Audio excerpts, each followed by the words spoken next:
Dalam Islam,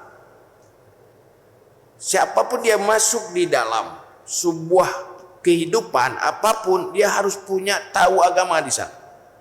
Apa Muslim sekarang sudah diajarkan tentang mungkar dan ma'ruf di dalam demokrasi? Tidak.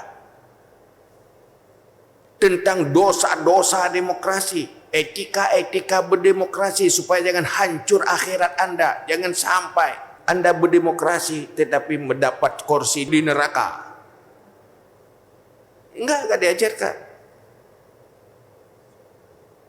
Dalam kekosongan itu, maka kita berbicaralah kandidat.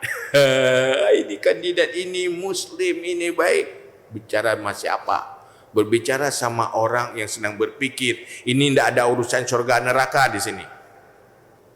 Tidak teredukasi. Nyoke yang dikata pegahan benar ilmu. Anda masuk dalam politik, harus ada ilmu halal haram di sana, harus ada ilmu tentang fahla-fahla di sana, harus ada ilmu tentang dosa-dosa di sana, harus ada ilmu bagaimana memperkuat agama Anda di sana. Siapa yang ajarkan ini? Tiba-tiba 5 tahun sekali datang lagi, masuk lagi pesta itu tanpa seperangkat pengetahuan agama di sana.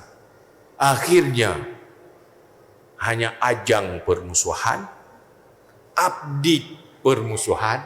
Orang yang karak-karak ge nyo katruk lam kabruk lah we, karak-karak ge tadi dua ge dia pakai orang. Udah kalau katruk masalah muhammad aku baca lah. Adarul fitnah ala din ala tafarruq muslimin.